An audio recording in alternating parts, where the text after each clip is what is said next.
एक बार की बात है, भगवान गौतम बुद्ध अपने ध्यान में बैठे थे कि वहाँ पर एक आदमी आया। ये आदमी अपने आलसपन से बहुत परेशान था। फिर वो आलसी आदमी गौतम बुद्ध से बोला, महात्मा जी, मेरी मदद कीजिए, मैं अपने आलस से बहुत ज़्यादा परेशान हूँ। आप ही कोई उपाय बताइए जिससे मैं अपने आलसीपन से छुटकारा पा सकूँ। फिर गौतम बुद्ध उस आदमी से कहते हैं कि पहले मुझे तुम ये बताओ कि तुम्हें ऐसा क्यों लगता है कि तुम आलसी हो। फिर वो आलसी आदमी बोला, सिर्फ मुझे ही नहीं बल्कि मेरे परिवार वालों को और मेरे आसपास के सभी लोगों को ऐसा लगता है कि मैं आलसी हूँ। गौतम बुद्ध ने फिर उससे पूछा, क्या तुम जानते हो आलस का मतलब क्या होता है? आलसी आदमी बोला, नहीं, मैं नहीं जानता हूँ, किंतु मैं इतना ज़रूर जानता हूँ कि आलस बहुत बुरी चीज़ है। इसकी वजह से मुझे बहुत नुकसान हुआ है जीवन में। गौतम बुद्ध बोले, जिस परेशानी से तुम छुटकारा पाना चाहते हो, पहले उसके बारे में पूरी जानकारी ले लोगे तो उससे छुटकारा पाना आसान हो जाएगा। आलसी व्यक्ति बोला, भगवान, इतनी बुद्धि तो मुझ में नहीं है, आप ही मुझे इस समस्या के बारे में जानकारी दीजिए। फिर भगवान गौतम बुद्ध कहते हैं कि आलस एक मानसिक अवस्था है, एक विचार है जिसे जाने अनजाने में हम खुद ही जन्म देते हैं। आलस दो मूलभूत कारणों से जन्म लेता है, एक है शारीरिक, दूसरा है मानसिक। शारीरिक कारणों में पहला कारण है गलत तरह का भोजन।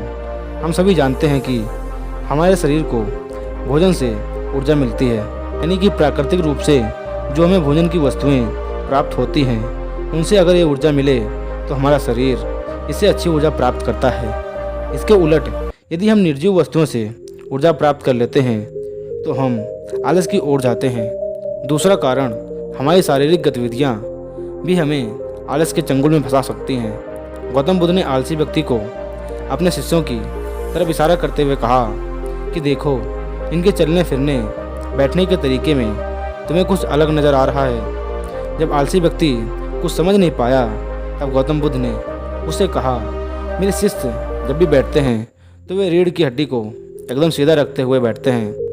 जब वो चलते हैं तो उनके पैरों के बीच अच्छा संतुलन बना रहता है, और जब वो सोते हैं तो उनका शरीर एकदम सीधा शिथिल रहता है। ऐसा करने से उनको रात्रि में एकदम सही तरीके से नींद आती है। आलसी व्यक्ति बोला, लेकिन नींद तो आलस का ही स्वरूप है। बुद्ध बोले, हाँ, उसे ज़्यादा मात्रा में लिया जाए तो।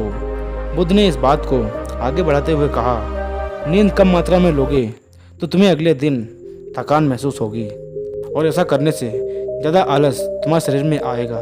नींद ज़्यादा लोगे तब भी यही परिणाम होगा। इसलिए नींद को ना ज़्यादा और ना ही कम, एकदम सही मात्रा में लेना अति आवश्यक है। आलसी व्यक्ति बोला, ये तो मैंने भी अनुभव किया है, अब मानसिक कारणों के बारे में जान लो। गौतम बुद्ध ने कहा, मानसिक कारणों में से सबसे पहला कारण है हमारी पुरानी गलत धारणाएं। अक्सर ऐसा होता है कि हम पहले जिन कार्यों में असफल हो चुके होते हैं, हमारे अंदर ऐसी भावनाएं बन जाती हैं कि हम उस काम में हमेशा असफल होते रहेंगे, जिस वजह से हमें उस काम को करने में आलस आता है। ऐसी धारणाओं से छुटकारा पाने का एकमात्र उपाय यह है कि हमें अपने मन को ये समझाना चाहिए कि पिछली बार जब हम उस काम में असफल हुए थे तो हम उसके बारे में कम जानते थे, लेकिन अब हम उसके बारे में ज़्यादा जानते हैं, क्योंकि असफल होने के बाद हम उसके बारे में बहुत कुछ सीखे भी हैं। बुद्ध बोले, तीसरा कारण है आलसी और कामचोर लोगों की संगत। कई बार ऐसा होता है कि हम आलसी नहीं होते, मगर जिनके साथ में रहते हैं उन जैसे बनने लगते हैं। इससे छुटकारा पाने का उपाय बहुत सरल है। कामचोर आलसी व्यक्तियों से दूर रहो, ऐसे लोगों की संगत में रहो जो अपने काम को बड़ी लगन से करते हैं और तुम्हें कुछ सिखा पाएँ। गौतम बुद्ध ने तीसरा कारण बताते हुए कहा, ये कारण आलस के लिए बहुत बड़ा कारण है।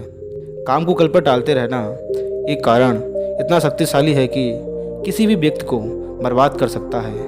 इससे बचने का सबसे आसान उपाय है कि जो काम जितनी जल्दी संभव हो सके उतनी जल्दी कर दिया जाए। गौतम बुद्ध ने आलसी व्यक्ति से एक सवाल पूछा, मान लो तुम किसी रेगिस्तान में फंस गए हो और तुम्हें प्यास लगी है, तो तुम क्या करोगे?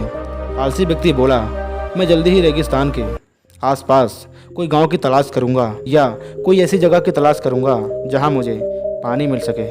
गौतम बुद्ध बोले, अगर तुम्हें काफ़ी देर ढूंढने पर भी पानी ना मिले तो तुम क्या करोगे? आलसी व्यक्ति बोला, मैं तब भी अपनी तलाश जारी रखूँगा, क्योंकि ऐसी परिस्थिति में मेरे पास कोई दूसरा विकल्प नहीं होगा। गौतम बुद्ध बोले, यही मानसिक स्तर पर आलस्य का चौथा कारण है। किसी भी निश्चित लक्ष्य का ना होना ये भी आलस की ओर ले जाता है। अब सुन लो पांचवें कारण के बारे में। गौतम बुद्ध बोले, सोचो कि तुम्हारे पास काफ़ी सारे सोने की दागने हैं जो तुम्हें एक जगह से दूसरी जगह पर ले जाना है। तुम चलते चलते थक जाते हो और किसी पेड़ के नीचे बैठ जाते हो, और फिर तुम्हें दूर से दौड़कर तुम्हारी तरफ आते हुए कुछ डाकू दिखाई देते हैं। क्या तब भी तुम आलस करके वहीं बैठे रहोगे, या ऐसी परिस्थिति में तुम वहाँ से उठकर दौड़ने लगोगे? आलसी व्यक्ति बोला, जी मुझे वहाँ से दौड़ना ही पड़ेगा, नहीं तो मेरी जान और सोने की दागिने दोनों खतरे में पड़ जाएंगी। बुद्ध बोले, यानी कि तुम्हारे पास ठोस वजह होगी दौड़ने के लिए। यही आलस का पांचवा कारण है, किसी भी काम के लिए ठोस वजह का ना होना। आलसी व्यक्ति महात्मा बुद्ध की बातों से बहुत संतुष्ट हुआ। वह बोला, महात्मा जी, अब मैं आलस के बारे में सब कुछ जान चुका हूँ। अब मैं इन सभी कारणों पर काम करूँगा और अपने आलस को दूर भगा दूँगा। दोस्तों, इसी तरह हम भी इन्हीं सभी कारणों से हम आलसी बन जाते और अपने जीवन को एक सही दिशा नहीं दे पाते और जीवन में पीछे रह जाते हैं। दोस्तों, वीडियो पसंद आया तो वीडियो को लाइक करें और हमारे चैनल को सब्सक्राइब करना ना भूलें, क्योंकि ऐसी ही और भी वीडियोज़ हम आपके लिए इस चैनल के माध्यम से लाते रहेंगे।